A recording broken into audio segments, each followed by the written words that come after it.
Oh, What's wow. up? What's up, YouTubes? All right.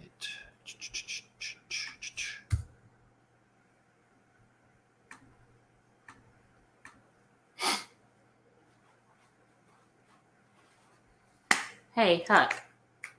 No. Let me pull up that.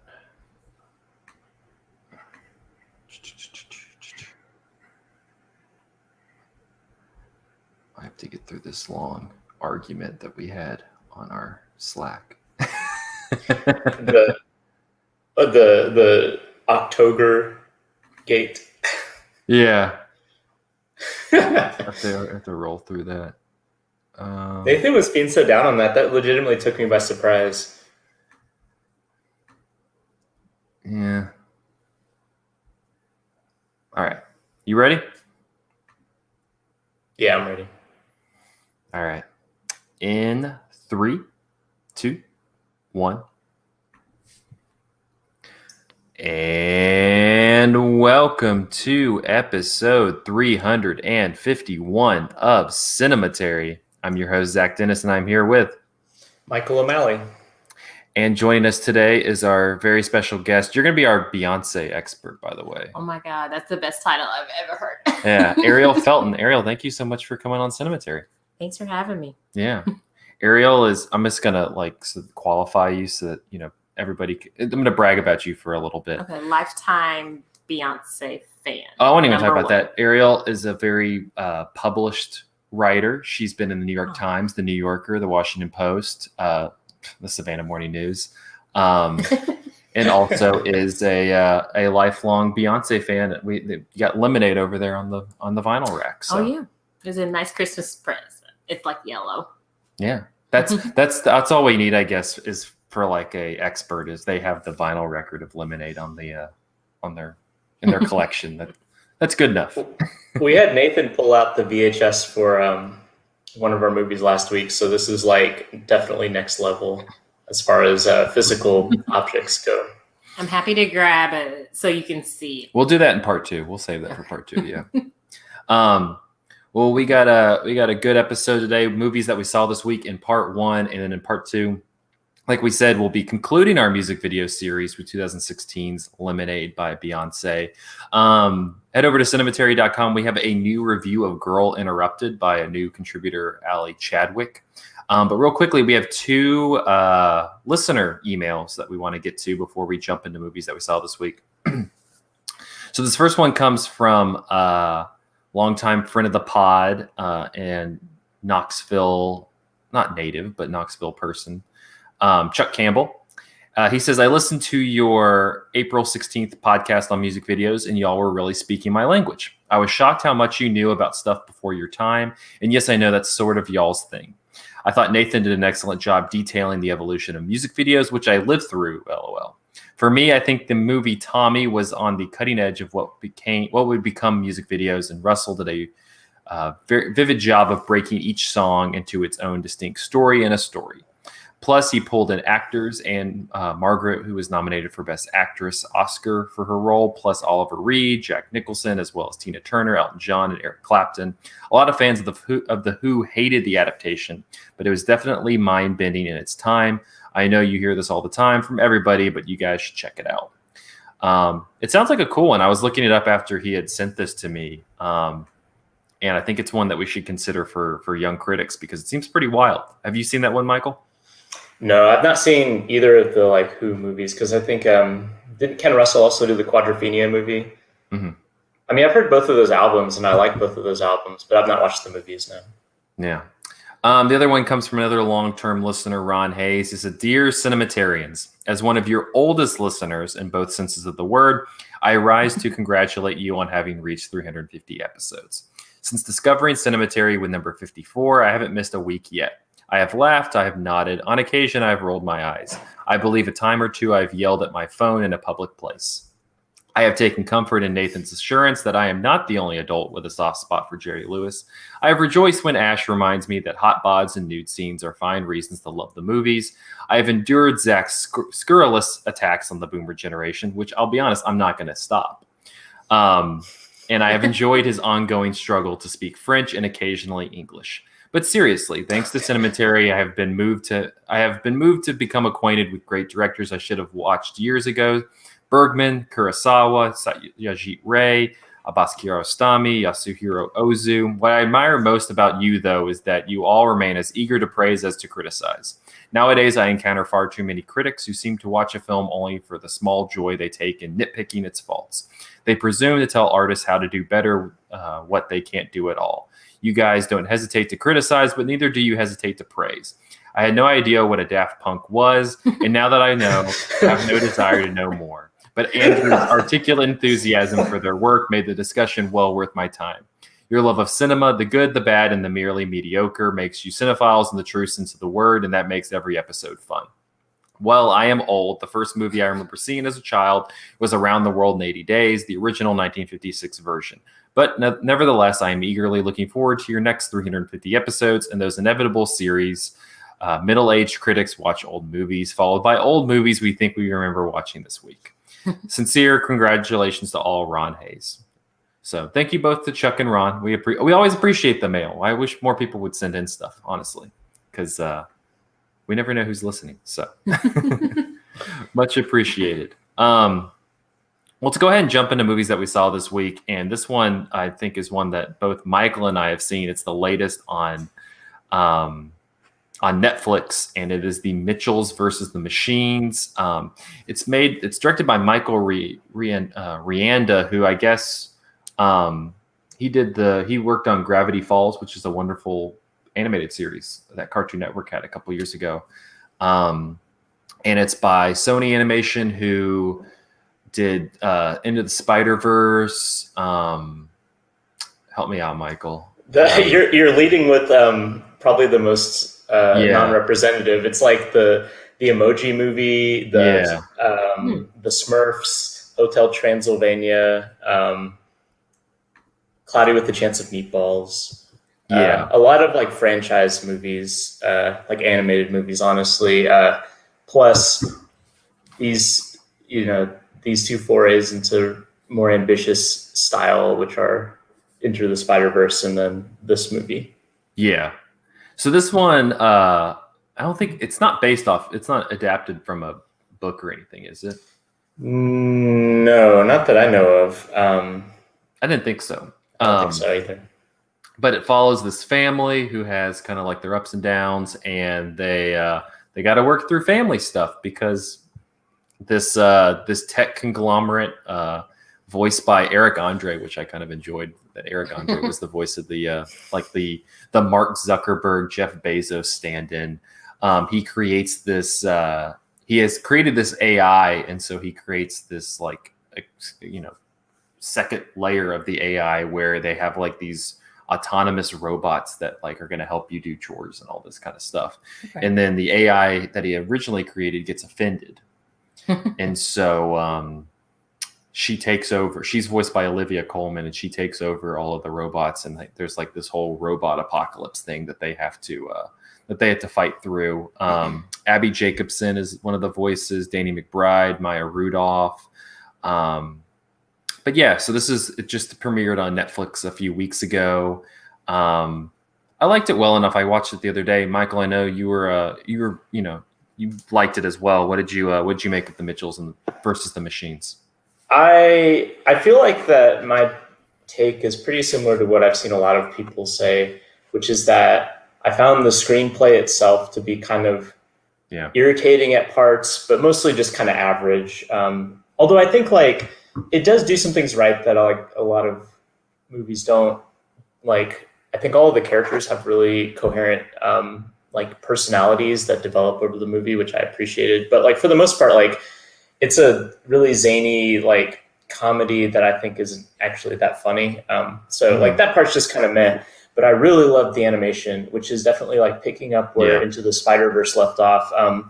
But instead of having this like kind of comic booky like effect on all of that, like that Into the Spider-Verse was doing, like this is definitely trying to look digital in some ways. And so you get like the same thing that like Into the Spider-Verse was doing which is like these like 3D animated characters with like really strong like edges and stuff. So it feels almost like they are like a kind of traditional like cell hand drawn, even though they're clearly not. Like, you know, they don't really look like that, but it kind of evokes that style. It like does interesting stuff with like the number of frames that get animated and things like that.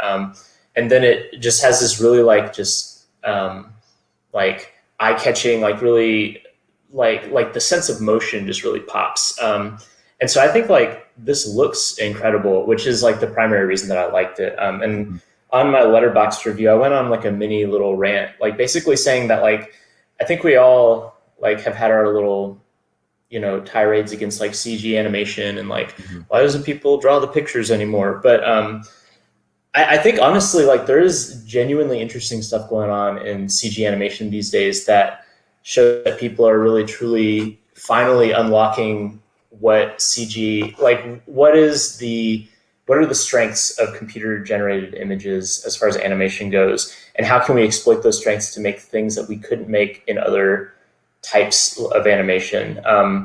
And so we're like over the past like 6 or 7 years probably in animation, you've seen like a move away from trying to ape like Disney and Pixar, like with the photorealism and stuff, and going more into how can we make computer generated images look convincingly cartoonish in a way that kind of evokes the stretchiness and versatility of like hand drawn, like Looney Tunes, like that sort of thing.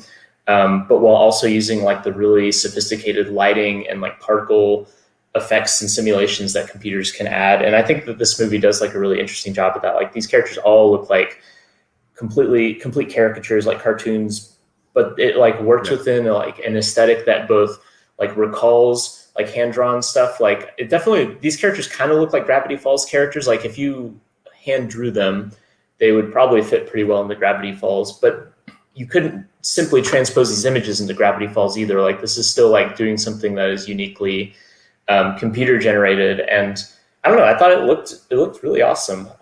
And like has a really fresh visual style that, like I said, is kind of reminiscent of Into the Spider-Verse, but is definitely not retreading those grounds. Like it's definitely doing something of its own. And so I really like that part. Like I said, the actual text of the movie I thought was just kind of average, but the story itself is pretty average, and it also has, I mean, we could dig into it if we want, but it also has one of those very similar to something like Onward, or it has like this very milk toast representation, because technically the lead character is a queer character, but you don't really engage. Wait, really? With that. See? Wait, how? Can you explain this to me, Zach? She talks about her girlfriend at the very, very end of the movie. Wait, is that the person that she's video chatting the whole time? Yes. Oh man. Yeah. I just thought that was like going to be her roommate or something. Like, I don't know. Well, that's what I thought. And then I saw one, she says that they've been dating like at the end of literally the end of the movie. And two, they place this. So you know how Netflix is trying to be like progressive, and it has like the Black Lives Matter collection and Representation Matters collections and stuff. And so this was under Representation Matters. So I spent half of the movie trying to understand why representation matters in this case. Representation matters so much that we can mention it once at the end of the movie. But it was like literally at the very end of the movie, she goes, "Oh yeah, so-and-so and I, you know," because her mom goes, "How is that going?" And she's like, "Oh, it's going really well." Like mentioning that they've been dating.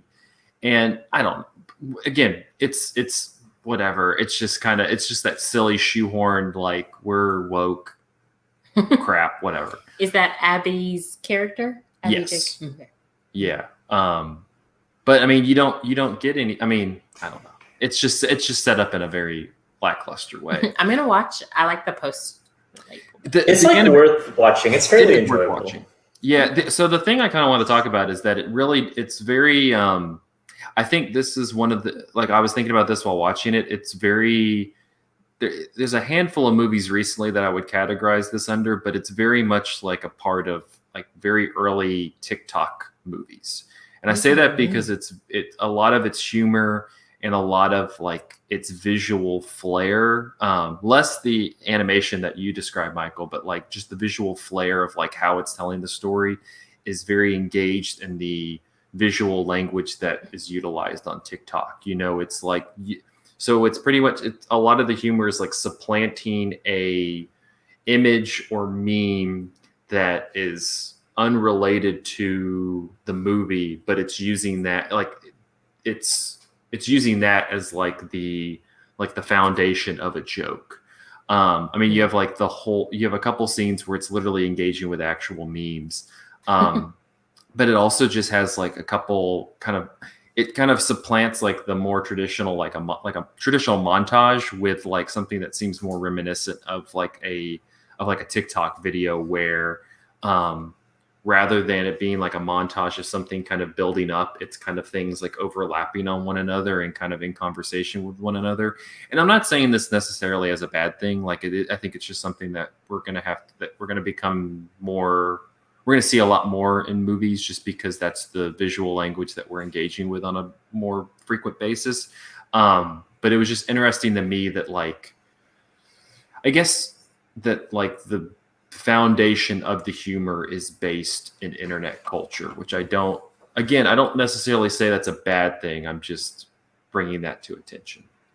I think another thing that's kind of reminiscent of that is like thinking back to the visual style, you get a lot of things that are almost reminiscent of like how someone might use a filter or an effect, where there's just kind of like a one-off like visual flourish. Like we see like, and sometimes this is literally like you're seeing the image that is in someone's phone, and so they have like the like face alterations or different like kind of filters that way. But then other times it's like you'll see really briefly there'll be like a shot in which like there's like an overlay on the image, and it's not like a defining like aesthetic of the movie. It's just like for this one section, we're like for like 30 seconds or whatever, we're gonna have like everything look like, like it has like thought bubbles on it or something like that. Yeah. And like that definitely feels like how like not just TikTok, but like Snapchat and stuff like that, have these kind of one-off like visual things that you can do that are kind of like just silly and fun. And I noticed that as well. I don't know. Again, like I'm not saying it like as a bad thing, because I don't think it's necessarily a bad thing. It's just, I think it's kind of a longer conversation to have about like how that's going to be like the foundation of a joke. That like the foundation of a joke is kind of a knowledge of how this joke is set up through the internet, which I don't think is necessarily like a unique thing. I think that's just how, even just comedy in movies is kind of set up. Like you understand how a joke is set up and you work from that. I mean, you can say the same thing with older movies, from just like how somebody, like a Jerry Lewis like performs in front of people, and then like how he performs in the movie. Like that's a kind of, or even like, Chaplin took his like how he performed on stage and implemented that into the movie. But I think it's a little bit different because I don't think there was like that wide of a knowledge of like, oh, so this is how Charlie Chaplin was like on stage, and so this is how I'm reacting to him in the movie. I felt like a lot of the time when you saw Chaplin in the movie, that was the first time you were ever seeing him. In this, it feels like you kind of have to have like this predetermined knowledge of how an internet joke is constructed. Does that make sense? It does. Making that the comparison that maybe I would make would be the Marx Brothers, who had like a stage and vaudeville career and like transposed some of their jokes from vaudeville into their movies. And I think like some of those, like going back, like do seem to be a little bit like winky as far as like recognizing the familiarity of some of these jokes, or like some of the personalities like of the Marx Brothers are already kind of in the movies as like foreknowledge. And I know like some of that is like the just as they grew a cinematic presence as well. But then like other parts of it, like the like Zeppo plots and stuff like that are very like oftentimes like very knowingly like put in like, oh, okay, like here comes the Zeppo stuff. You know what it goes here. And like there is like a certain like evoking like, you know, oh, the audience knows what this is and we know what this is, and so we're just going to kind of like riff on it. I would say that like I don't really have a problem with the internet humor stuff either, but I would like to see a better version of it. Like this feels like some of the internet stuff is pretty outdated. Like they have like the Numa Numa song playing like as a big plot point. It's a touch point. Yeah, it's a whole touch point. Which to be fair, the movie establishes as something that the protagonist grew up with. Yeah. But at the same time, it's a strange, I don't know, like that's something I never hear younger people talk about is the Numa Numa song. Like I feel like that even predates a lot of their like, you know, internet knowledge, but maybe not. But I don't know. I guess there's this whole like bit at the beginning of the movie where, I mean, a lot of movies do this where the protagonist is like, boy, my family, we sure are weird, blah, blah, blah. And then it proceeds to describe a family that seems completely like thoroughly normal to me. You know, like, hey, the daughter is interested in audio video stuff. And so she edits stuff, you know, her own like videos and puts them on YouTube. The dad is more conservative and like kind of like a survival net or whatever. Oh, the mom is, I don't remember what the mom's weird thing is. Oh, the brother is, you know, kind of rambunctious and has a weird personality that no one can lay a finger on. Like, I guess like, there's just like that constant like trope in shows about like, you can relate to this family because it's weird, but really the reason you can relate to this family is that there's like a universality about it. And I kind of felt that way about some of the internet humor too, where it was like, haha, you know, this is the internet, you know, how weird is the internet? Oh, you know, LOL.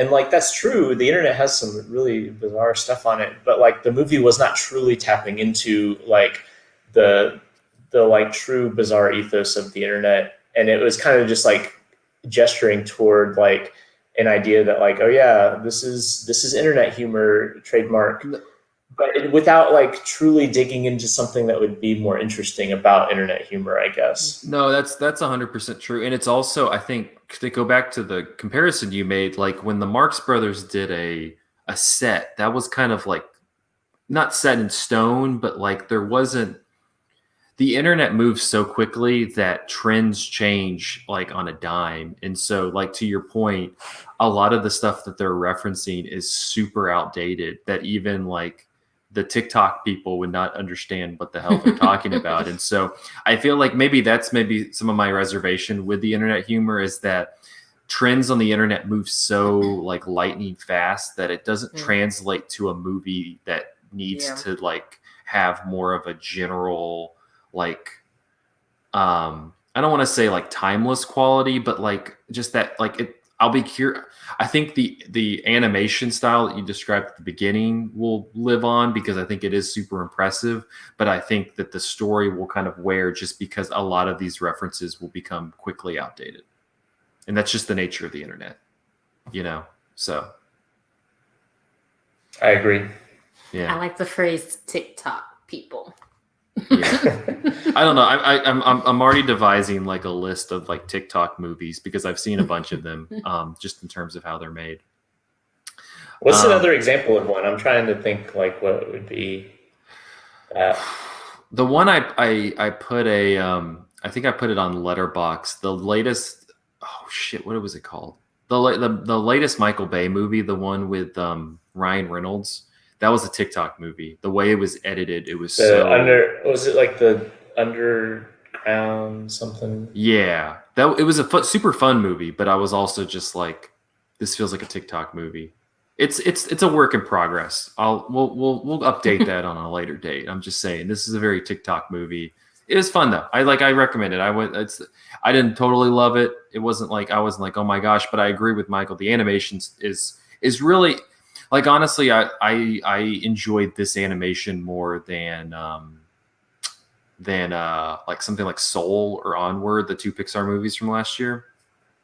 I would say that I like the animation more than those. It's definitely more visionary. Like Soul is kind of like a gentle push towards something new for Pixar, whereas this is like really eager to be something new. And I think that that's like really laudable. That's fair.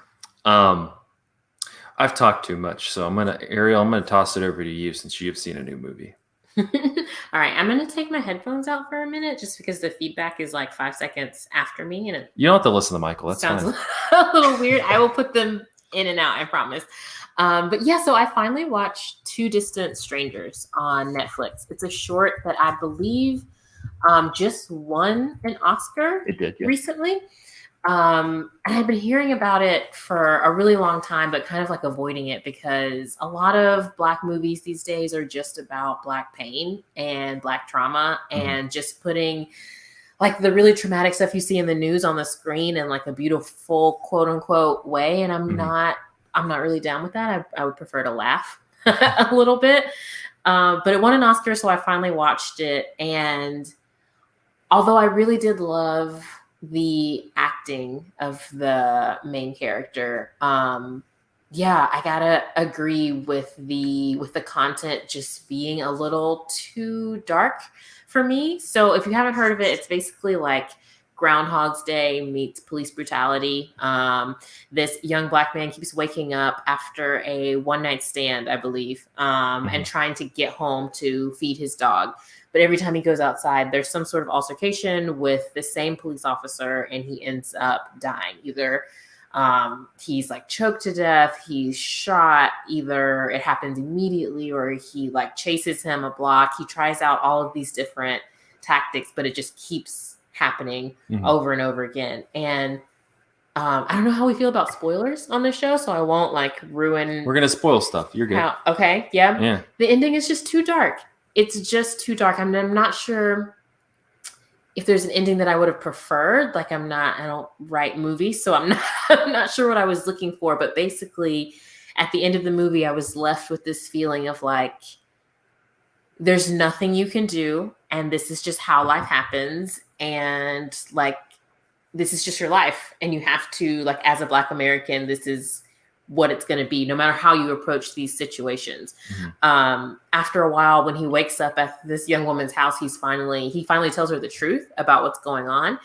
And so she suggests like, oh, maybe you should talk to the cop. You know, maybe that's the key. And then we get this very beautiful and like in-depth montage of them riding in a cop car together.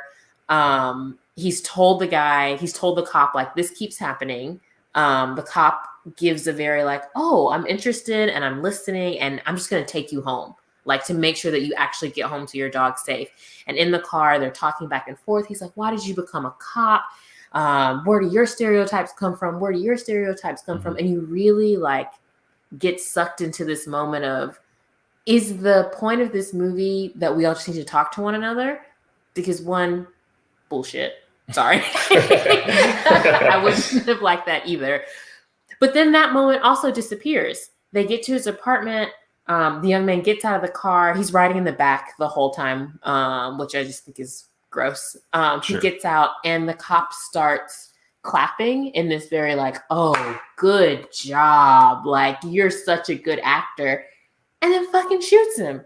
And it's like, what? Why did I just get, I don't know, like just thrown around for 30 minutes? Little like rug pulled out. Right. And just to speak like throughout all of it visually, it's got a very rom-com look and feel to it. I mean, he's got on like he's a cool guy, right? He's got on like a bright yellow hoodie. I think he's got on like the Malcolm X glasses. Like he's, I don't know. He's very, there's humor in it when he's talking to like the young woman in their apartment. The whole vibe is like friendly and funny, but there's very, very vicious and brutal scenes of him like dying at the hands of this cop. It was a very emotional roller coaster. Well, I told you about it, but so I guess allegedly this was initially stolen by, so this woman directed it and then around the time of the George Floyd killing, now this news picked it up or reached out to her and was like, hey, we were really, moved by your short film. Can we like share this on our social media, et cetera, et cetera. And so this woman said, yeah, it's fine. And it appeared like on their Twitter, it appeared on their Instagram, things like that. And then when this movie came out on Netflix, she noticed that Now This News was like a producer behind it. So this woman who is Asian American, then she was taken to task because I guess the idea was stolen from somebody else who I believe was black. So it's just like this whole, like the whole thing is just like, the whole thing was fucked pretty much. So yeah. And I don't know, like I know that this has become a very popular thing to make movies about, right? Like Jordan Peele's Get Out worked. Yeah. But it's not that. It doesn't have the nuance or the humor or the shock of Get Out. It's like the same way I feel about Handmaid's Tale when like girlfriends tell me that they're still watching that. I'm like, how? It's just pain every Wednesday at 8. It's just trauma. Like, I can't be a part of this with you. Yeah. Well, and it's, the thing about Get Out that I think people forget is that he also, I mean, it's like a blockbuster, like he directs it like in a way that's for like a mass audience. It's not, I mean, I don't know. I haven't seen this one. I haven't watched The Handmaid's Tale, so I don't know. But like Get Out is directed, and it's effective because it's directed like a blockbuster. It's supposed to appeal to a mass audience, which kind of changes up like how it's kind of produced. And I think that kind of gets lost, that the message is super effective, but it's also incredibly effective because it's under the, under the guise of like this blockbuster popular movie. Right. I would also say though, Get Out like definitely had moments that I saw Get Out in the theater. And there were definitely moments watching it where I felt like white people and black people were having different responses to what was happening on the screen. And I thought that was really interesting. But I think in Two Distant Strangers, it's too close. I don't know. It's just too much like pure trauma. Like it's just really, really brutal. Like it slows down every time this young man gets killed. I think the first time he is choked to death, and it is very, very slow. You're hearing his like last breath, and then I don't know, it zooms in too much. And like in Get Out, the moment where the cop pulls up at the end, I remember like gasping when the cop lights pull up, but like white people in the audience didn't have that same reaction. Like everyone black near me was like, no, man, like, are you kidding me? Like after all of this. And I remember exactly like white people were like, oh, this is where everything like turns out okay. Yeah. I feel like Two Distant Strangers doesn't have that. And maybe it's because society is in a different place, or just it's not written the same way, but all of it is just bad feelings the whole time. It reminds me of, and something that I haven't watched again for this reason, is Them, that new show on Amazon. Like I'm not down for that. Yeah. I don't want to see black trauma on top of black trauma mixed with like a little bit of paranormal horror. Because why not? No. Yeah. How long? You said Two Distant Strangers is a short? Yeah, it's like 30 minutes, I think. Oh, okay. It's really quick. Not quick enough, clearly. No. I'm trying to remember what the name of the song was that ended it, because it stuck with me, because again, it was like a rom-com type of ending song that was like, the theme was like, the things will never change, but it's got this very happy, like our love will never change vibe, but you just watch this man get shot like 100 times in a row. So the vibe is different, obviously, I wish I could remember what the song was. It's a huge popular song, but it's escaping me right now. Yeah. Well, I think it's kind of interesting. Oh, sorry. Go ahead, Zach. No, you're good. I guess like, I can't remember. Maybe it was when we talked about Palm Springs, but like the idea of kind of this, the like Groundhog Day type movie being kind of an emergent like subgenre that's really proliferated recently. And I didn't, I haven't seen this movie either, but like this strikes me as like the most serious subject matter for that kind of thing. I mean, there's been like movies that had the structure that weren't like strictly comedies, like Before I Fall, right? That was like like a teen dramedy kind of thing that was like more heavy on the drama for sure. And I do wonder if like, this is like kind of pushing at like the limits of just this genre. Like there is a sort of like inherent like existential comedy kind of element to like the kind of time loop stories. And I wonder if that structure just can't handle like material that's as like traumatic and like deeply serious as like, police brutality and police racism is. Having not seen it, I'm just kind of idly musing.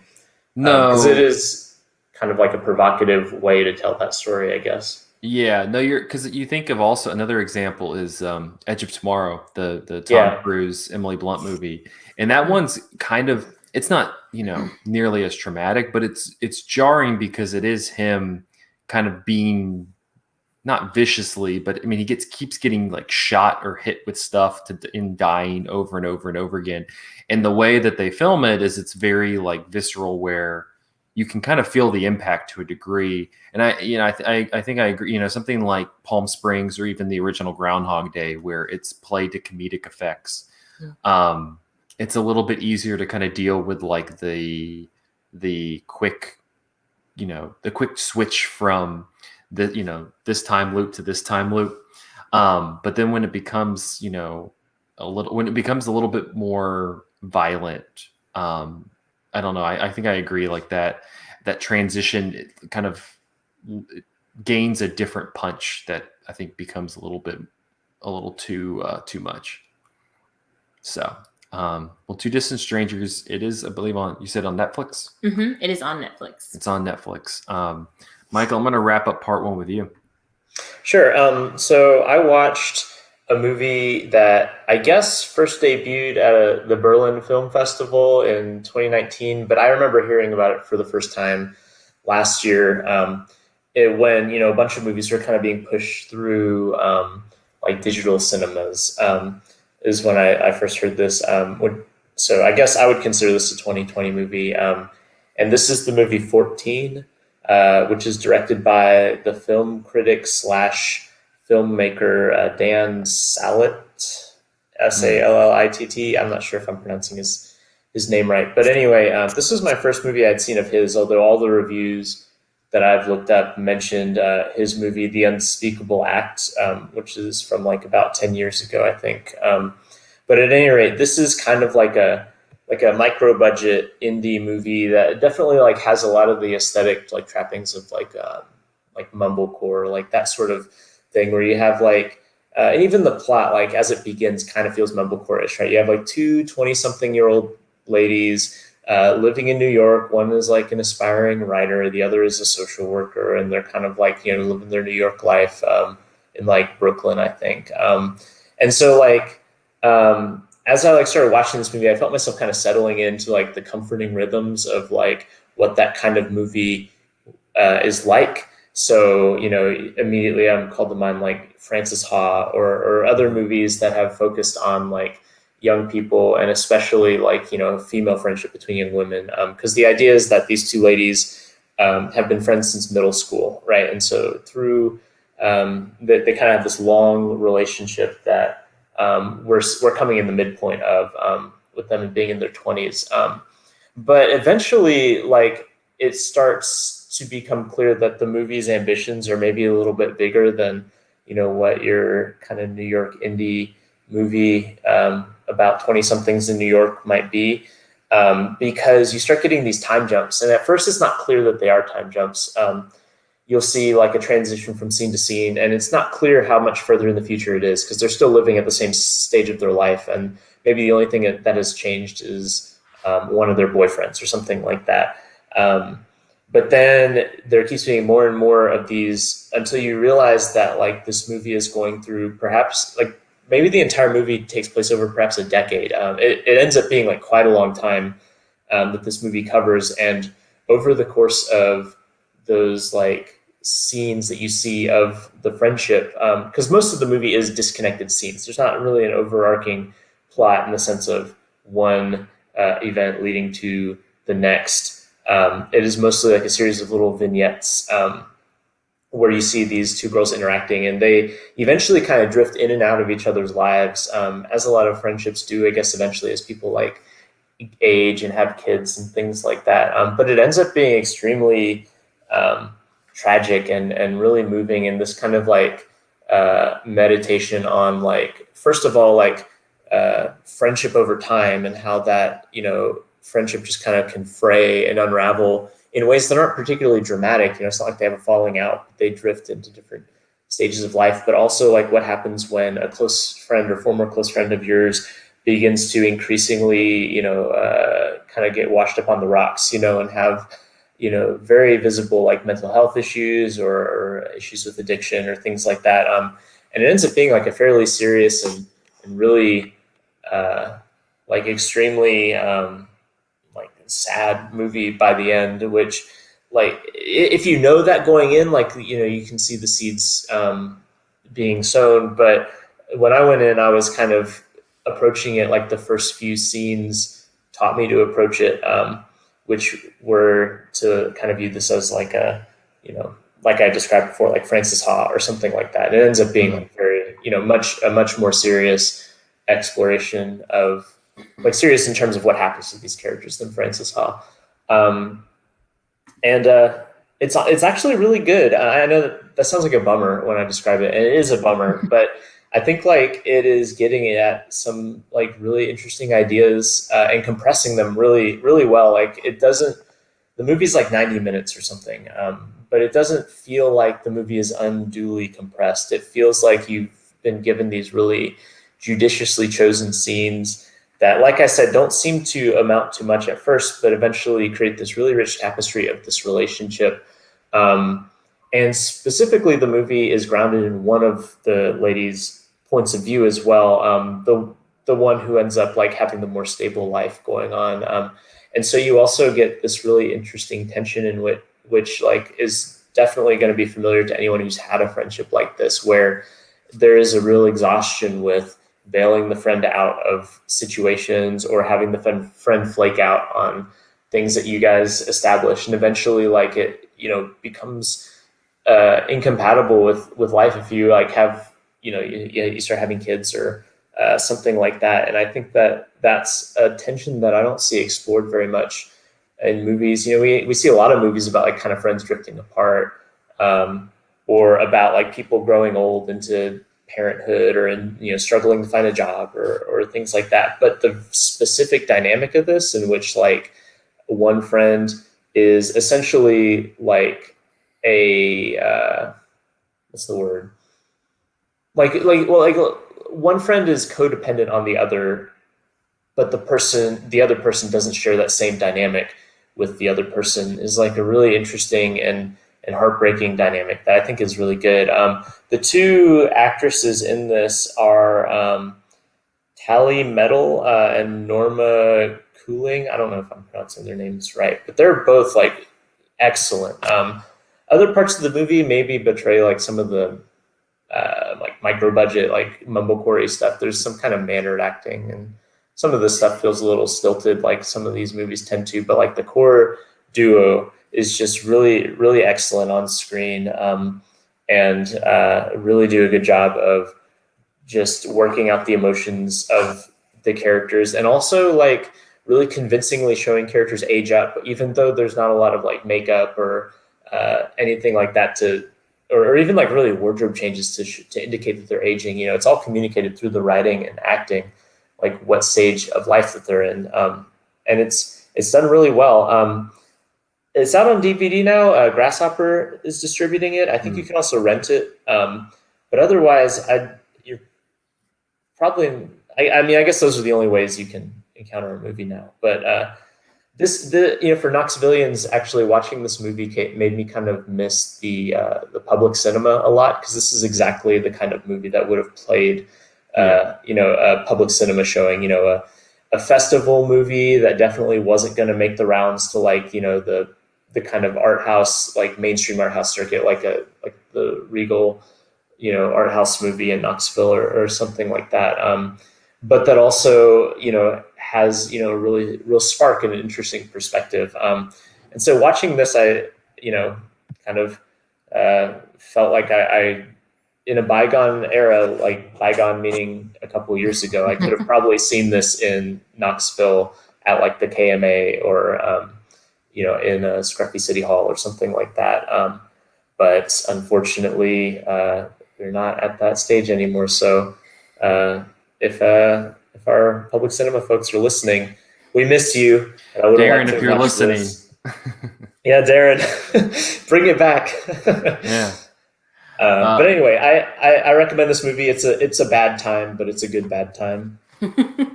That's a nice, way to put it. Well, the good thing about Grasshopper is a lot of their movies, they usually put them on Canopy, so maybe it'll show up there. Yeah, could be. So, well, cool. Well, we're gonna take a quick break, and then we will be back talking Beyonce's Lemonade after this.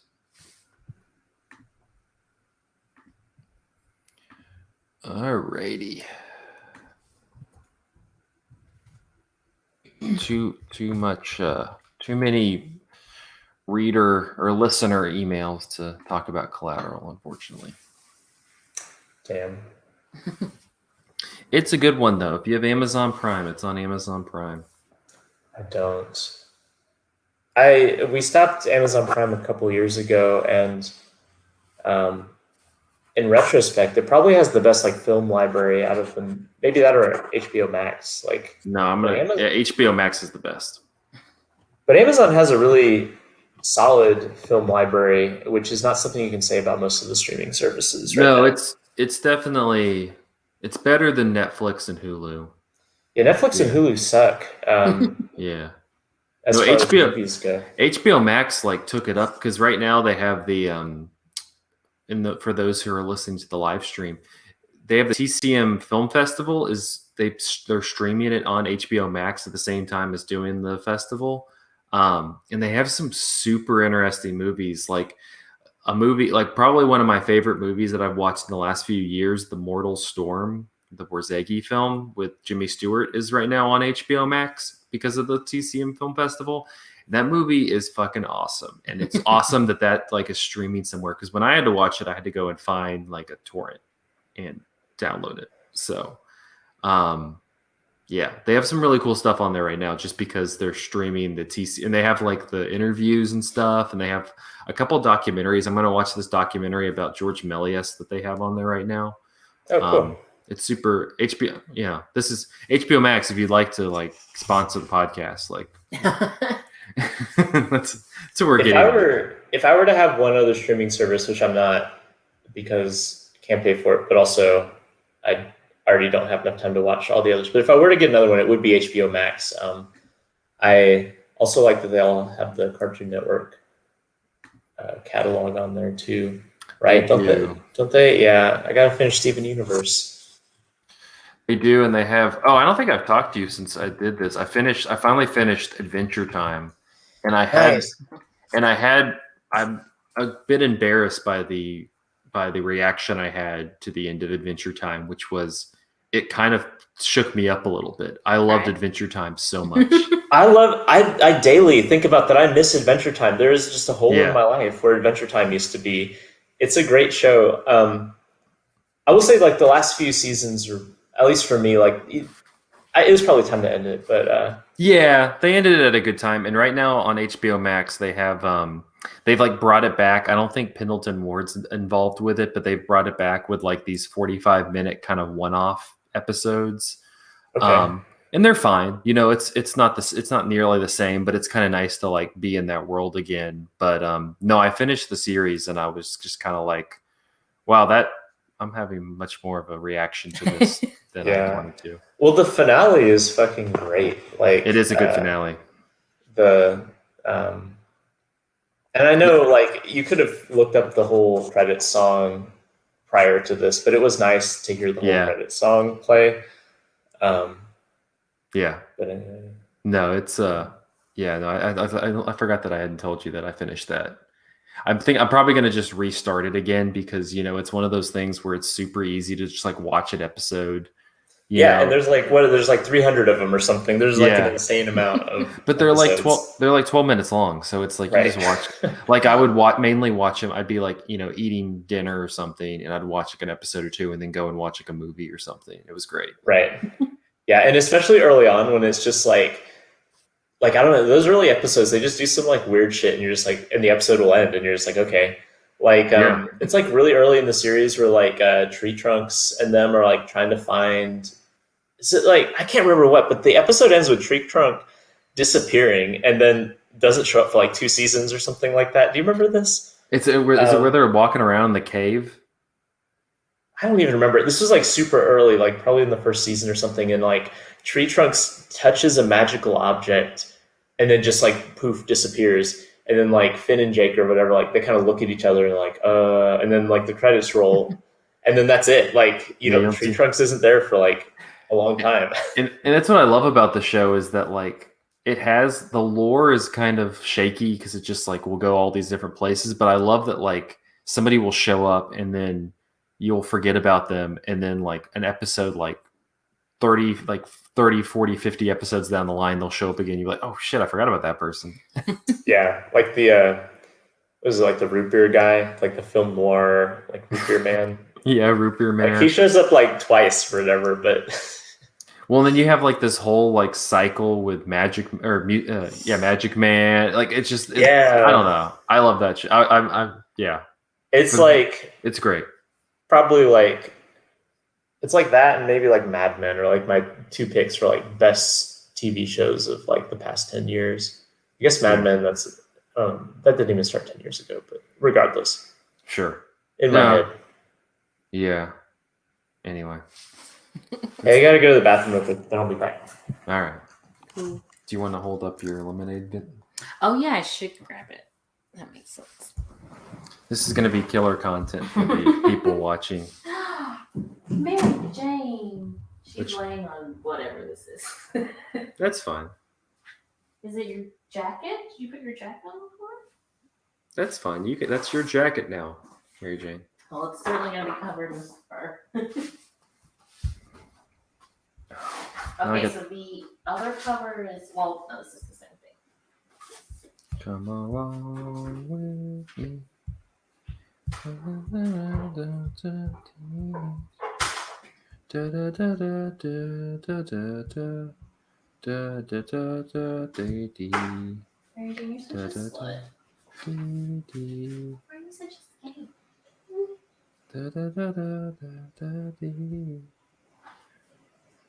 Yeah, this is definitely Mark Cuban.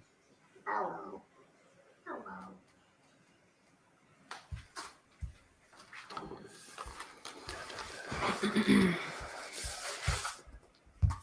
Yay. That's the cover, and where's this open? Oh, it is yellow. Isn't it beautiful? There. For the camera. There you go, Michael. Lemonade. Is that the vinyl? Yeah. That looks good.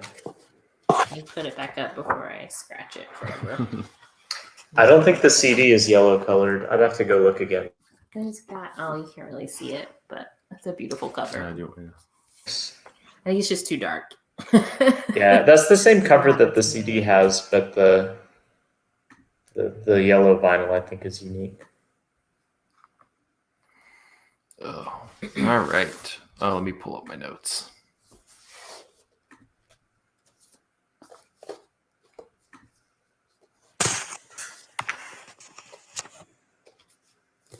Huck, what are you doing, my dude? Chilling. Ariel, did you watch this when it first aired on HBO or whenever that like kind of surprise drop or whatever it was? I did. I think I didn't have HBO myself. I think I got someone else's password like for the evening and just watched it like 3 times back to back. Yeah, I remember people at work talking about it the next day, which was surprising because they're not like usually like, people who would like watch live TV or anything like that. But it was definitely like an event. Like, and I remember being really struck by that, like just how like communal and like monocultural it was for a certain like slice of us. Yeah, I was gonna say, especially if you're a Beyonce fan and you'd been following like a super fan, you've been following her life. At that point, like there were Jay-Z had cheated rumors. Obviously, the elevator scene had already happened. Okay, I was about to ask if this was after the Solange Jay-Z elevator incident. Yes, so we'd seen the elevator footage, and then we gotten a remix of something from Self-Titled where she rapped. Of course, some shit goes down when there's $1 billion in an elevator, and that's the only time she referenced it at all in a song until Lemonade. Wow. Yeah, because I guess like an open question about like Lemonade is it kind of fits really neatly into like, so there was her album and then Jay-Z did was it like 444, and then there was the Carter's album together, and they kind of like form an arc. And I know that like some people, like having seen the arc, feel like, oh, so this was all just like a like kind of part of the like bigger concept. And I guess I'm curious, like, how much do we know is actually like a part of like, you know, how much of this is autobiographical and how much of this is a kind of like persona concept thing? So as I understand it, Jay-Z definitely cheated, and the elevator scene definitely came after Solange had like kind of figured it out. But I think there's other like clues that I'm not like sure are concrete. Like somewhere in Lemonade, she talks about leaving a note in the hallway. And I've heard other podcasts that are like going through and trying to make sense of everything, talk about how that, how they think that lines up with when she extended a tour for Self-Titled. Like everyone was like, oh, the tour is over. And she's like, actually, whole new European leg. So these super Beyonce fans were like, was that when you like didn't come home and Jay-Z was like chasing you all over the world, like trying to get you to come home? Because it also, I'm getting into like really like celebrity gossip at this point, but it also lines up with Kanye's wedding, which we know Beyonce and Jay-Z didn't go to because they were going through their own stuff. So, I did not realize that. Wow. In retrospect, I mean, that, you know, that's over. So whatever. Yeah. Thank goodness. Yeah, they probably dodged the bullet. Yeah. All right. You ready, Michael? Yeah. Here we go. In 3, 2, 1. And we're back with part 2 of episode 351 of Cinematary. And this part will be concluding our music video series with 2016's Lemonade by Beyonce. She directed it along with Khalil Joseph, Dekyle Ramish, Todd Torso, Jonas Ackerlund, Melina Matsoukas, and Mark Romanek. They all directed different portions of the movie. The film is a companion to her 2016 album of the same name and is divided into 11 chapters titled Intuition, Denial, Anger, Apathy, Emptiness, Accountability, Reformation, Forgiveness, Resurrection, Hope, and Redemption. The film uses poetry and prose written by British Somali poet Warsan Shire. The poems adapted were The Unbearable Weight of Staying, Dear Moon, How to Wear Your Mother's Lipstick, Nail Technician as Palm Reader, and For Women Who Are Difficult to Love. Led by Beyonce, the film's cast includes, and I'm going to screw up a lot of these names, I'm going to be honest, Ibeyi Luau Sinbe Bonho, Amandla Stenberg, how do you say this? Quavinzani Wallace, who was in Beast of the Southern Wild, which I don't know where she is. Oh, no kidding. Yeah. I didn't know that. Yeah, I don't know where she is anymore. So hopefully she's doing stuff. Chloe and Hal, Zendaya, and Serena Williams. Hallie. Wait, where's Zendaya? I missed that too. What's that? I miss Zendaya as well. Where's she? She's when there's like the group of women with Beyonce like on the porch, she's sitting there on the porch. She's not as like prominent in like the scenes as like Serena Williams or right are. Oh wow. Okay. According to director Melina Matsoukas, but Beyonce paid for the film portion herself with writer Alexis Akawo. Adding that it allowed, quote, for a kind of artistic control that few Black artists have experienced. Matsoukas, who directed the formation portion, added in an interview with The New Yorker that, quote, Beyonce wanted to show the historical impact of slavery on Black love and what it has done to the Black family and Black men and women, how we're almost socialized not to be together. She added that writers Toni Morrison, Maya Angelou, and Octavia Butler inspired her in the creation of the video for Formation. Quote, I wanted to show this is Black people. We triumph, we suffer, we're drowning, we're being beaten, we're dancing, we're eating, and we're still here. The video was filmed in 2 days between rehearsals for the 2016 Super Bowl halftime show. So, wait, are you talking about just the Formation or the whole? Just Formation. Okay, I was like, holy cow, this whole thing was made. No. Just Formation, which still is impressive. Yeah, for sure. On working with Beyonce on the film compared to the album, Milo X told Pitchfork in 2016, quote, it's pretty much the same. She's hands-on with everything. She gives direction on everything and is very involved with the whole process. It's inspiring to see an artist on that level be able to just still have an eye for certain things and an ear. Even though she's considered famous, the public doesn't necessarily give them that extra credit that once you're famous or rich, it gets easier. But I've seen firsthand it doesn't get easier. It gets harder, and you have to be way more on point with everything you do. To do. And she's definitely involved with the whole process, and we would just sit down and go over with different things, different scenes and sounds, and kind of put it together piece by piece. Rolling Stone in 2016 said, taken as a whole, the new film may be a state-of-the-art piece of advertising. 7 directors worked on the project, including Knowles herself, but it's also a substantial artistic statement strong enough to be consumed without hearing the album it promotes.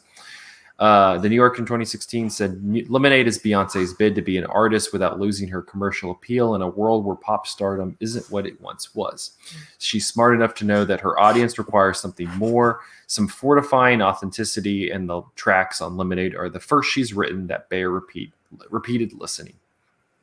And in 2019, Vox said, most of the movies that showed up at the multiplex this decade are already utterly forgotten. Lemonade, I've no doubt, will outlast us. On that note, let's talk a little bit about Lemonade, which I know we've talked a little bit through the series. Is kind of a perfect way to end, just because it feels like a very completed version of a lot of the things that we've covered over the course of this music video series. But Ariel, I wanted to start with you. Just kind of what is your? I know I guess what is your experience? What is your familiarity with Beyonce and Lemonade, and kind of what was that like when you were watching it when it first came out in 2016, kind of as this event on HBO? So I definitely approached it as a longtime Beyonce fan, as like a super fan who wants to know everything about Beyonce's life, but also understands that she's, the older and longer that she's been an artist, the better she is at protecting that stuff and kind of hiding it away. So knowing that whatever I got was going to be very stylized and very Beyonce and very like taking back the headlines. I was not prepared. I was not prepared at all for how direct it was going to be, how like before watching it, Jay-Z cheating still felt kind of like a rumor, like an internet rumor. And like, there was still that possibility of like, well, we've seen this elevator scene. Maybe Solange was just kind of a little turned up that night. And like, sure, maybe Jay-Z said something crazy, but like, we're not actually sure that like the cheating happened. So I remember watching it in this apartment actually that long ago and just being like, wow, like I felt like even if I couldn't understand it as a Beyonce fan, especially like getting back together with Jay-Z at the end, I felt like I understood the story, like in a way that like Beyonce doesn't give to her fans very often. I think about that Oprah interview that she did years after her miscarriage, where like no one even knew that she had been pregnant. And she's like crying on the couch with Oprah. And like, that's kind of like her style, right? Like something will happen that's intensely personal. And, we'll kind of see things in the headlines like, oh, Beyonce's hanging out with Jay-Z, or Beyonce looks a little tired, or Beyonce hasn't dropped an album in, so and so years. But the way that she's able to like reclaim her narrative as an artist is just, I think it's really like unmatched. I was really surprised to see or hear Worcestershire poems in it. I was already a fan of that poet from like my Tumblr days. She was very popular on Tumblr. So to kind of hear those poems come, like, I don't know, just to know that Beyonce was listening to the same poetry that I was listening to was already like really, really cool. Yeah. And I think that this narrative of a woman first understanding that she's being cheated on before anything's been said, that intuition part really, really fits well if you read Worcestershire's work. It's all about like a woman's intuition and all sorts of things, relationships, understanding your mother and like the things she's trying to teach you about being a woman. So I like that. I don't know. I like knowing that Beyonce's a reader and that she's an artist that spans genres, and can definitely connect themes in different genres. We were talking about this earlier. I was definitely the hold up Beyonce for Halloween in the yellow dress with the baseball bat. I wish I had a photo because it was a perfect costume. But that's probably it's hard to pick a favorite. It really is. I was going to say that was my favorite part of Lemonade. It's definitely the most, until you get to formation at the end, it's definitely the most entertaining because she has a bat. Yeah, and it's also the biggest legacy too. Yeah, like, I've seen it parodied so many times. Yeah, but it also, like, you watch like the actual video, like that actual portion in the film, and it's the most like kinetic because a lot of the other things feel more indebted to like documentary or even avant-garde to a degree. It's much more like ethereal, kind of moving through these like different planes and stories and timelines. And that one feels like very like in your face, directly like speaking to the audience. It's like the most conventional, but also the most entertaining. Right. I really like the way it starts also because it comes through that intuition part of the video where she's like underwater and it's that very heavy into the Worcestershire poetry. And then she bursts through those doors and it's like, I don't know, you just get that feeling of the moment when you've been thinking about something in a relationship for a really long time. You're like, should I say something? Am I going to ask? Like, am I just going to keep it to myself? And all of the poetry that she's reading in that moment is literally like, I tried to be quieter. I tried to stuff it down. Like I tried to do all these things and you see her underwater. And then when she opens the floodgates in that like yellow dress, it's kind of like, I don't know, it's just visually very, very pleasing. The water comes out and now she's pissed and she's got hot sauce in her bag and and all of that stuff. Yeah. Michael, what about you? What's your history with Lemonade? I don't have HBO, so I didn't watch like the original drop of the film, which I guess either immediately was this immediately before the album was released or coinciding the album's release? Like it was a really quick 1-2 thing, right? Yeah, I think the album was like the next day or within that week. Yeah, that's what I thought. Yeah, and I was I'm still a fairly casual Beyonce fan, and I was at the time. I have gotten all of her albums since then, and really like understand like the scope of her career better. But at the time, like I definitely had mostly just heard, her famous songs and kind of vaguely knew like her, like the Sasha Fierce like concept and like different things like that. But this like. I remember like people at work talking about this the next day and after it aired and stuff, I was like, oh, that sounds interesting. And so then whenever it was put on Tidal, I used my Tidal free trial to watch it, which in retrospect, a lot of my friends use their Tidal free trial to listen to The Life of Pablo. And I use it on Beyonce. And I think that like history has validated that choice.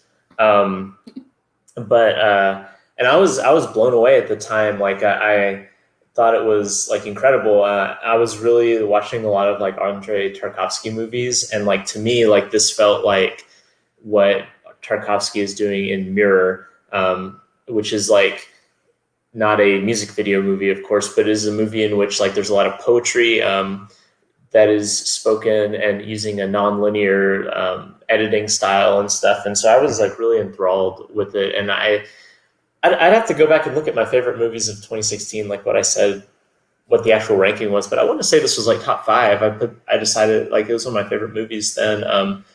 And I just thought it was great. I listened to, or I watched this before I listened to the album as well. So like, I think it was Rolling Stone or one of the critics that you mentioned at the top, Zach, said this stands alone outside of the album. And I will 100% co-sign that, because that was definitely my experience. And I got the album on the strength of the video. And I think that the movie is definitely a more coherent statement than the album. I have listened to the album a ton since then, and I think that's changed how I feel about the movie. And we can maybe talk about that later on, because returning to it, I definitely felt I noticed more of the like, okay, this is the hold up music video, and this is the like daddy lessons section and stuff that I wasn't really aware of when I watched it the first time, and it felt like this kind of fluid stream of consciousness thing. And so having listened to the music a lot more, like some of the individual songs stood out to me more this time. But it still is like extremely cool and exceptionally ambitious, and probably, unless I'm missing something, like by a very large margin, like the most successful like visual album, like, since that's become a thing that people have tried to do. Yeah. No, I think that's a good point. Like kind of looking at like watching the film and then going to the album and then kind of going back. And I think also, especially like this in context to, the mode that Beyonce has been kind of working in since then, because you think, she kind of plays with this as well with Homecoming. She did the same thing on a kind of grander, on a much more like technically grander scale with Black is King for Disney Plus. Yeah. And it's kind of interesting to watch this now with those two come out, because they're all kind of different things, like Lemonade feels like the most pure, like artistically focused version. I think I still prefer Homecoming because there's something about like the energy of like the live performance interspersed with like the more films, like she's placing those in there, like that kind of interests me a little bit more. And then Black is King doesn't really do much for me because it's just so it's obsessed with the visuals in at least to me, in a less interesting way than this movie is obsessed with the visuals. Because I kind of agree with you, Michael, where this feels very much like in line with like a Tarkovsky movie.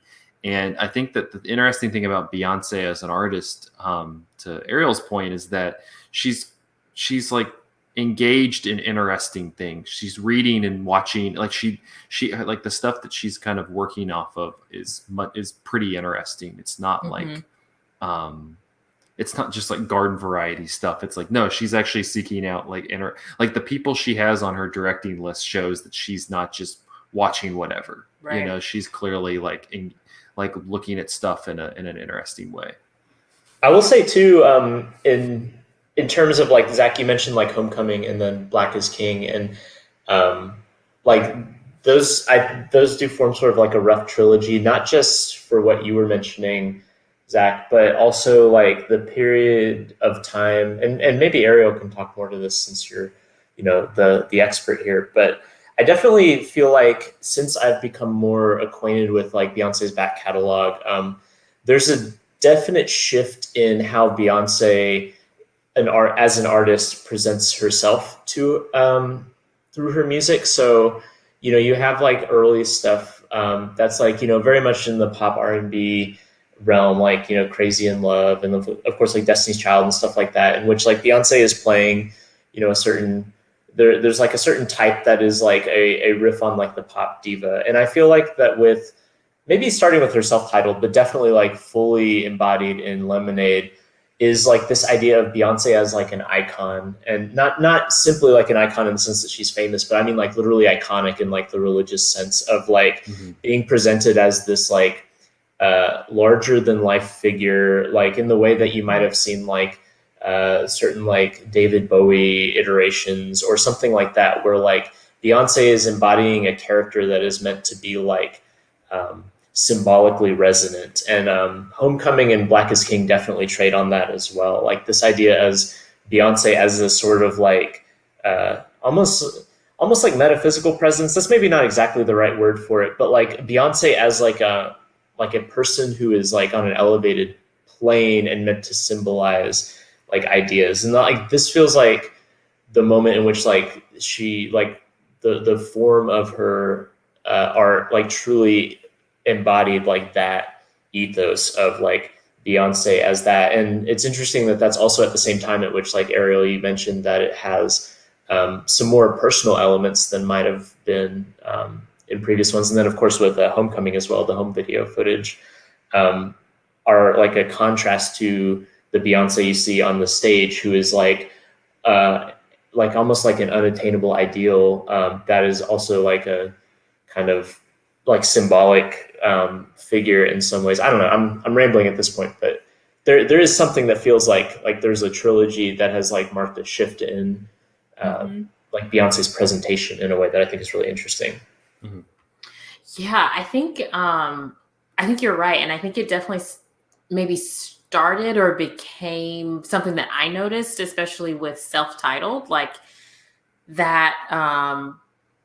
Dropping an album with no promo at the time felt, at least to me, really crazy, and like crazy to the point, like I had no idea. I don't know, like the fact that it reached me at all with no promo was kind of, I don't know, like magical at the time, I guess.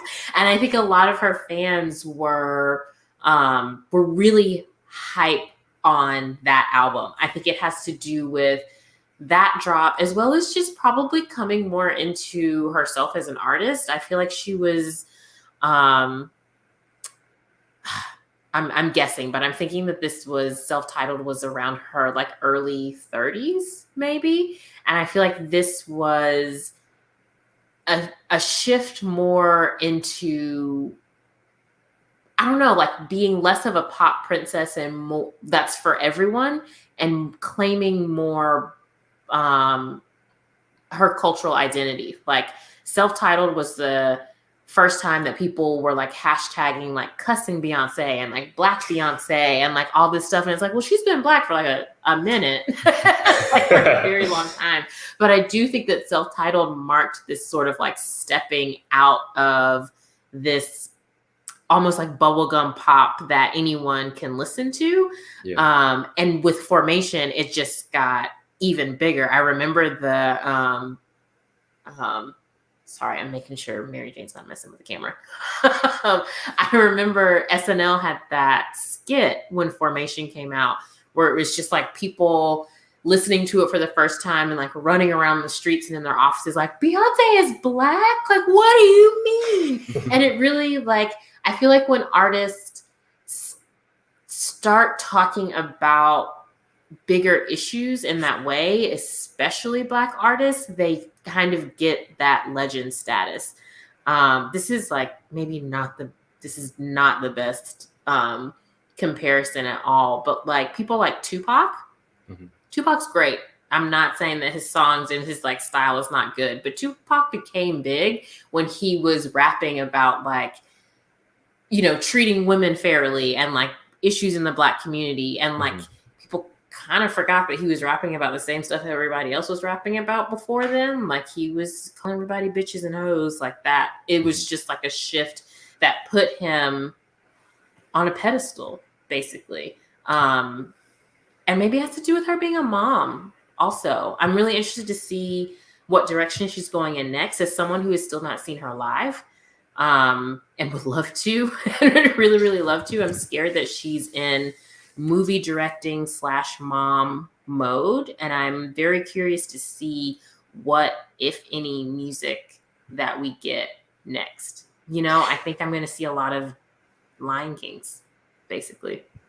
Do you remember, speaking about like this sort of like shift, like, when was the, because one of the, I remember like another thing that kind of caused a splash as far as like Beyonce kind of taking control of her image and things like that was her maternity photos. Do you remember those? Like the and they were really really evocative of like I'm struggling to remember exactly what they were, but lots of like flowers and like fertility imagery, but they were like extremely striking photos. Do you remember those? Yeah, that was with that was definitely with the twins. That was after Blue. Mm-hmm. Okay, yeah. I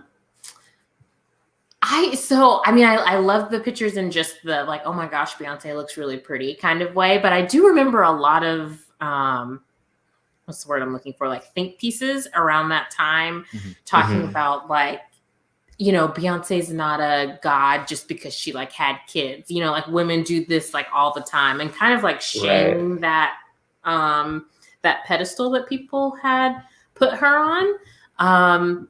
But again, I could tie that back to her being vulnerable in those moments, because to me, what I remember from her pregnancy is like all of the health complications that she had. And then her being like, you know, it took a while because she's Beyonce, but like afterwards, her being really open about like Black maternal health. And it was kind of around the same time as Serena Williams was talking about her complications in pregnancy.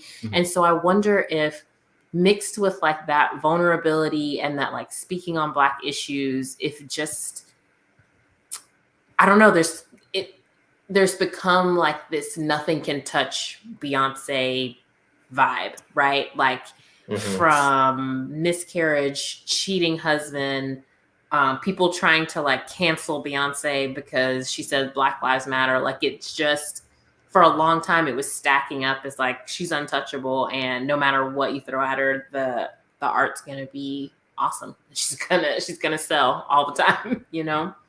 Yeah. Yeah, I think that's what's really interesting to me about like her most recent stuff, is that I think there is an element of it really leaning into the untouchability. Like there's you know, the lines, and I think like especially some of the self-titled stuff in like Homecoming, like the material from self-titled and Homecoming, you know, with like the song Flawless, like kind of exploits that, or not exploits, but explores that dynamic of like, you know, I woke up like this, but she's Beyonce, right?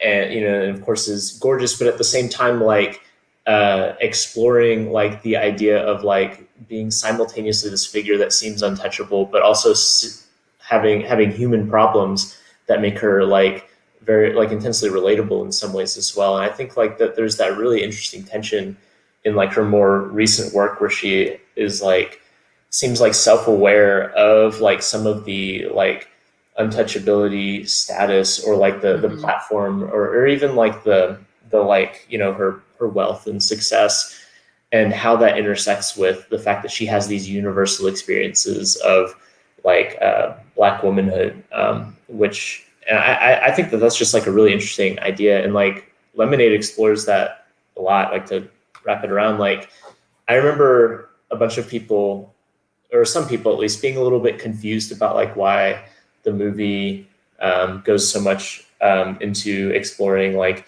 slavery and the history of racism and stuff, when this is like quote unquote like a divorce album or a you know, whatever. And I think that that's part of that whole project, which is that like the fact of like these experiences ties her into a larger tradition. And despite the fact that, you know, she is like, you know, one of the, you know, richest and most powerful people, like she fits into this larger tradition that is like a lot more collective than like you might assume of a billionaire pop star. And I think that's super interesting. Well, you get that in the scenes. She has the kind of more familial scenes where you have like the kids running around the streets and the mothers and women just kind of walking around. I think that's, you're introduced to them with the where you have Malcolm X speaking about the Black woman and like his speech about that, while you see kind of just the scenes in the streets. And there is kind of like this unifying feeling around that. One thing I was thinking about while watching this as well is this is a film that's predominantly filmed in and out of New Orleans, Louisiana. and you have a lot of this imagery of like being immersed with water and walking into water. And you kind of, at least in terms of like especially modern history of New Orleans, you think of like Hurricane Katrina and what that did to, mostly the Black population in New Orleans, just the kind of displacement and loss of identity through that, because a lot of their identity, a lot of their heritage, a lot of their, life was just washed away by the water, and they were kind of cast off and kind of wandering from there. And it's, she doesn't necessarily totally engage with that with that whole, with that, but like at the same time, she kind of evokes it with the imagery in a way that kind of harkens back to what we were talking about earlier, that like she understands stuff on like a cinematic level in a way that she's able to engage with many different things while not, necessarily talking about them. She's also like using movie tricks to like, engage with it in a more visual sense. Yeah, I find it really interesting, especially what you guys are saying about her, like her status as like not quite religious figure, but as obviously like this thing to be revered, right? And I was thinking, because we just rewatched it before recording, I'd forgotten, but she actually like flashes on the screen for a moment. What does it say? I am not God. Yeah. Or something like that. And I wonder if she... Yeah, I don't know. I wonder if she's uncomfortable with those connections, like it sometimes it could feel like I'm so glad that I have fans, and I'm glad that you guys are listening, but let's focus on the fact that the story that I'm trying to tell is universal, or it is at least something that a lot of Black women can relate to, Well, that was definitely something that came up with Black is King, because I saw a lot of pieces related to that, kind of circling in on, you have this incredibly wealthy person kind of reveling in this Afrofuturism, because a lot of that film is taking place with like, they have like these larger than life kind of royal Black figures. And I saw a lot of the criticisms of it was that like, this is not necessarily like her story it wasn't her story. She didn't have it. It wasn't her story to tell, but also just she kind of I don't know, just like the kind of the privilege that she came from, even though like she's trying to engage it through like kind of the Black diaspora, but there's also like that whole class thing. That I was thinking about that as well, just kind of how people read that film and kind of her status. But I don't know. That was also a very like complicated whole issue. It's gorgeous. Black is King is a gorgeous thing to watch, but yeah, I prefer Beyonce's personal, and maybe it's just because I'm not as into Lion King as I used to be. Maybe that's what it is, but I definitely prefer her personal narratives over that. Yeah. And then we talked a little bit about formation and a few of the other. Is there any other of the portions that kind of stick out to y'all? I think the one, I forgot what the song is, but the one where they're in the plantation home and it's like her and Serena Williams, like that. Isn't that Daddy Lessons? Is that it? I think with Serena Williams, it's Sorry. She's walking around, she's twerking on the throne and stuff. Yeah. Just like in terms of like the kind of set design and the layout of that, like that one is also probably one of the more evocative ones, just because the way that they kind of like position the camera, and that a lot of times they position it kind of far back, and you like have like Beyonce and Serena Williams like kind of like somewhat in the back of the frame. And then it'll like cut to a more like closer, and it's like kind of constantly playing with like this back and forth motion. That one's really impressive to me. And then the one where she predominantly is like in the limo and she has like the big kind of hat on, and I believe Kalika Law worked on it a little bit, where you have like the red lights and like the people kind of on the street rushing by the limo. Those two kind of stand out to me as the more impressive sequences of the film.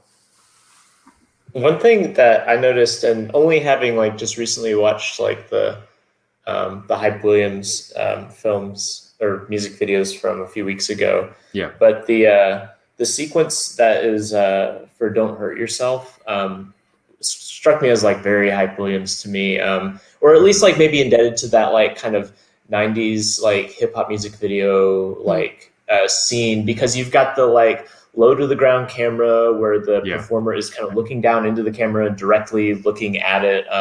You have a lot of the like kind of interesting abstractions. You've got, I think that ends with like an explosion or something like that in a way, but also the environment is slightly like, well, I already said like abstracted in a way that like, I don't know, it kind of felt like what some of those Hype Williams movies in the 90s were doing. And I thought that was interesting because as I mentioned, like watching this the second time, I became much more aware of how much this was, despite like being a whole film, like it still is a sequence of music videos that are kind of broken up by poetry interludes. And so now knowing the songs, I could tell where the individual like songs would begin, or I could anticipate that. And so I was struck, like some of these are like extremely off format for music videos. Like the one that you were talking about, Zach, like feels kind of off format. And then some of these definitely like hold up, and Don't Hurt Yourself particularly feel like you could excerpt these and just present them as standalone videos. Formation as well, which I guess Formation's video was released separately. That one to me was the most music video of all of them. Yeah. Like that one felt like a standalone music video. The other ones felt like they kind of played into one another to a degree. But Formation felt like a standalone thing. Yeah. Yeah. Well, in Formations, like the credits are rolling anyway. Mm-hmm. So it definitely feels of its own. I mean, they all connect. But I guess I was just saying that like I can feel like where the movie is like kind of shifting gears as the tracks shift, which is of course like what an album is supposed to do anyway. But it struck out to me a lot more. Some of this feels a little bit fragmentary.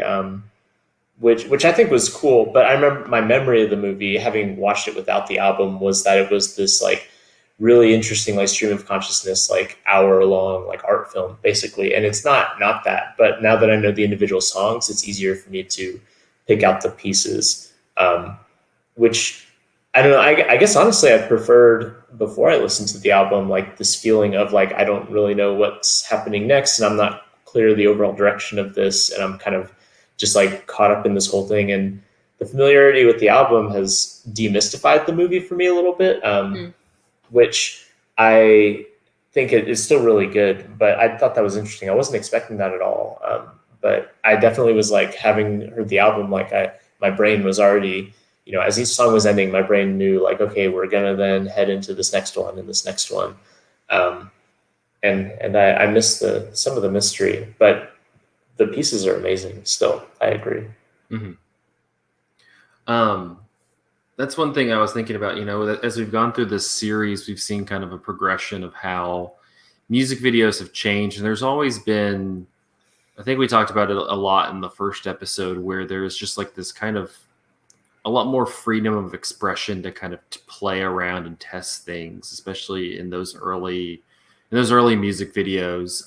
Hype Williams did the same thing, where he really just grasped the star power and the persona of the people, whether it was DMX or Mariah Carey or just any of the, even Kanye West, just any of the people who are like, he was filming, like he was just able to kind of capture their persona and just their star power at that moment in time, and like really utilize that for the music video. And it seems like going back to the point I made at the top, that like Lemonade is kind of the perfect encapsulation of all of that, because there does feel to be a lot of that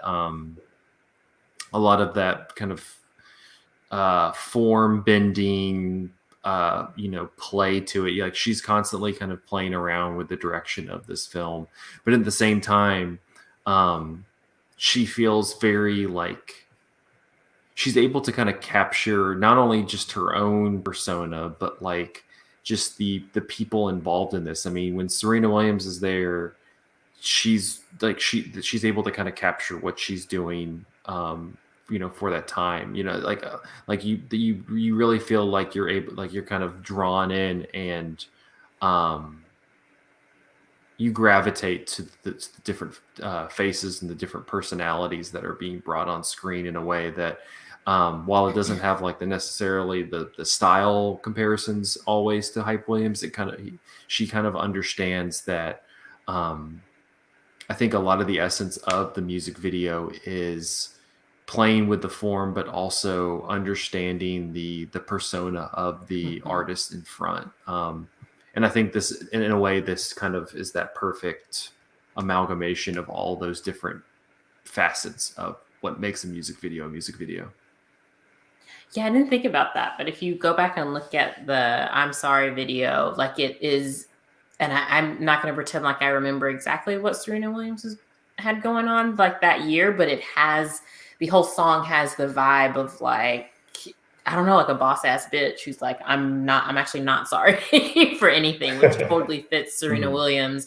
And then later we have kind of like younger Black women coming in when she's in, I guess that's part of Formation, but there's also younger Black women in Daddy Lessons too, right? It becomes like this generational sort of like tale of now what are we teaching these Black women that are like coming up. She talks a lot about probably one of my favorite lines in there when she's speaking is, am I talking about your husband or your father? When she has all those lines about like, you're a magician, you're here and you're not here, and you act like this, and we tiptoe around your feelings. And that line where she says, am I talking about your husband or your father? It's like, oh, so you could be like literally any age watching this and being like, oh, these are the ways that we adjust ourselves and live around like the male presence, basically. And it's really, really well done. Yeah. Any final thoughts on Lemonade before we wrap up, or I guess just the music video series at large? I do think it. I wish I had watched because the self-titled Beyonce album is technically like has a visual component as well. I have that on CD. It also has the DVD in it. I've not watched it though. Ariel, have you seen the visual album for Beyonce?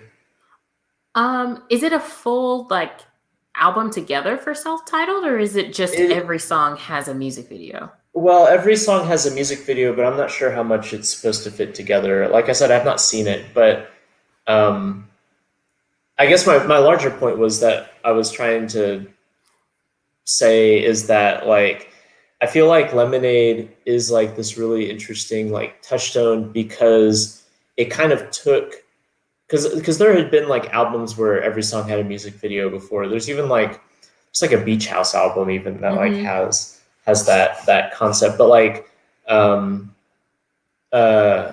Lemonade like draws the connection from like the whole like rock opera concept album like The Wall or whatever, and draws the line between that and like the contemporary like visual album. And I think that there's been like other attempts at doing something like that later, like when Janelle Monáe did the Dirty Computer album, but like none of them have felt like as essential or as like completely like embodied as what it is besides Lemonade. Like Lemonade kind of does feel like a watershed moment, at least in the history of like music video. And I think also like along those lines, and this is not the same thing because it's not a visual album, but like the Kendrick Lamar videos that were surrounding To Pimp a Butterfly, I think also have the same sort of feel to them, where like the idea of music video being art film, like just kind of like the separation between them collapses. And there is this idea that like the music video form can tell these larger, like socially conscious stories that like have these like resonant themes and stuff. And that's like not been non-existent for music videos. You know, you have like, you know, Michael Jackson doing like, you know, the really long storytelling music videos and stuff like that. But like this feels like the moment in which like some of the avant-garde like impulses of music videos, or like the experimental impulses, match some of those like cinematic impulses, like the cinematic storytelling impulses. And it feels like something that people have really been consciously trying to still figure out post Lemonade. Like I think Dirty Computer, like I mentioned, is not as successful because it hasn't really it didn't really seem to have figured out like the balance between the narrative and like the narrative thrusts and like some of the like experimental avant-garde impulses of a music video. But Lemonade is so interesting because it starts this whole, like it starts a lot of these conversations for contemporary artists while also still being like, I think like the one who's figured it out the best. And I think that's a really interesting place that music videos are in now, where digital distribution means that you don't have to, you know, find a programming slot on MTV or something like that. You know, digital distribution has freed up the music video to be more than simply like the soundtrack for a song. You can have like these much grander ties and concepts. And I would like to imagine that this is like, you know, visionary in the sense of there's going to be more stuff like this in the future. But like I said, I don't know that I've seen one that's as successful as Lemonade. So I'm, you know, maybe this is just kind of like an interesting little like, you know, watershed moment where, you know, it simply perfected the idea of it, and to such a degree that it's hard to replicate. I don't know. Yeah, I mean, I don't know. I can't speak to the others, but I feel like you just look at like the collaborators that Beyonce has, whether it's the directors and the influences. I mean, it's not. I think that especially popular culture can kind of get where things are kind of stacking against one, you know, on top of one another. Like they're kind of you're seeing people kind of responding to one another and just kind of working off of that. And like and then you see a lot of that throughout the music video series. You know, it's artists responding to TV and what TV and video is, to responding to kind of the outbreak of the internet, to various different formats and modes of storytelling. And like, to me, what's interesting about Beyonce again is that the influences that she is working from and the people she's collaborating with, it's not, they're engaged in the larger culture, but they're not the people who you're seeing often. You know, they're not the people that you're seeing collaborate again and again and again. Like if it would have made too much sense, even though I like them, it would have made too much sense for Hype Williams to be like one of the directors on one of these. And so, well, even some of the collaborators on the album, like Kendrick Lamar has a verse on the album that's not here. You know, a lot of the ways in which the album functions as an object within the kind of pop culture, like pop music milieu that it's in, are kind of taken out for the film to make the film like much more about like these filmmakers that you're talking about, as opposed to like it being a pop album where a bunch of the A-list stars kind of come in and out. Yeah, and so I think just that's what separates it more than anything, is that she's like, I'm gonna make this, and I'm not gonna make it in response to anything directly in the zeitgeist. I'm gonna make it I'm gonna make it a response to me, myself, and I, like going back to just kind of her as like this figure, like, because she's responding to that makes it a little bit more interesting, if that makes sense. I'm also not sure if there's any, and this could be my Bayhive standing like coming out in me, but I don't know if there's another.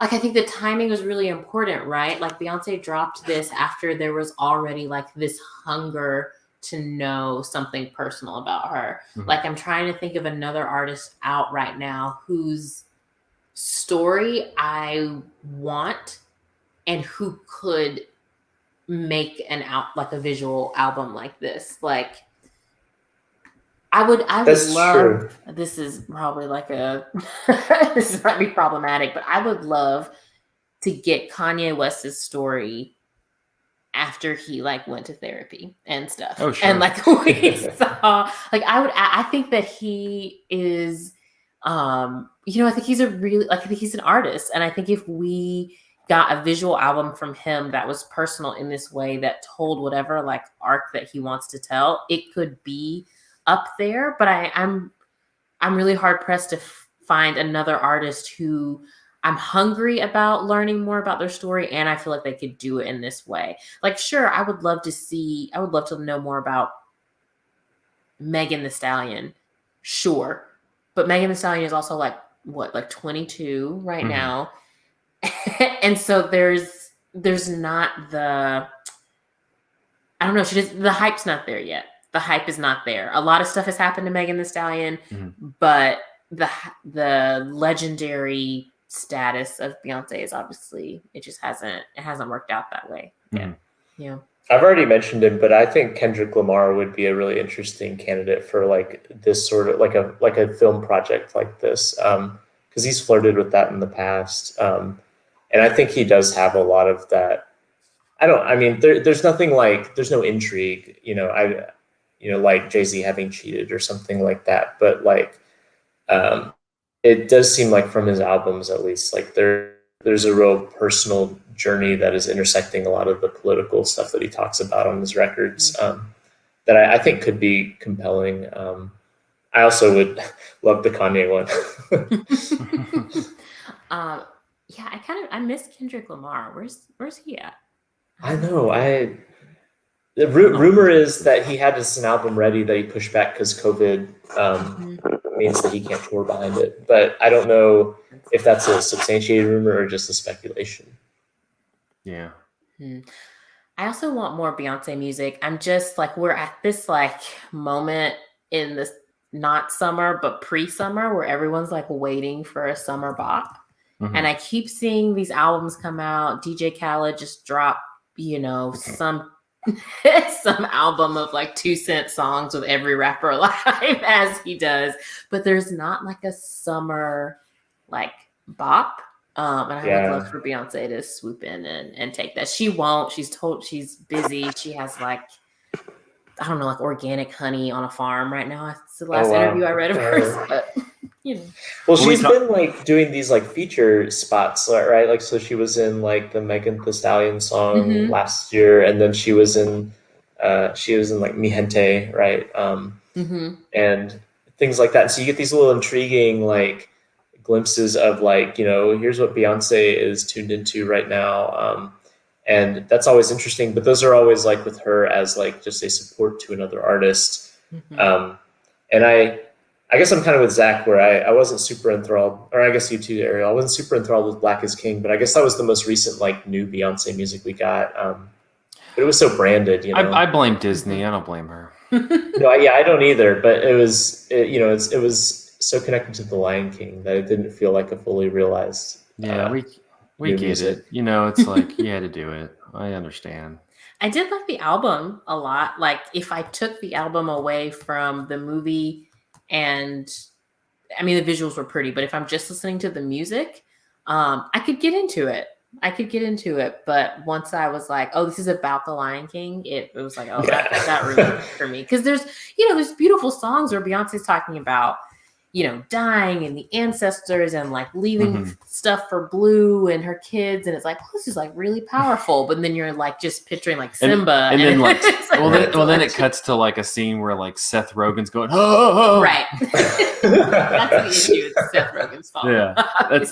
That kind of ruins it when Seth Rogen and Billy Eichner are talking in the middle of the Beyonce song.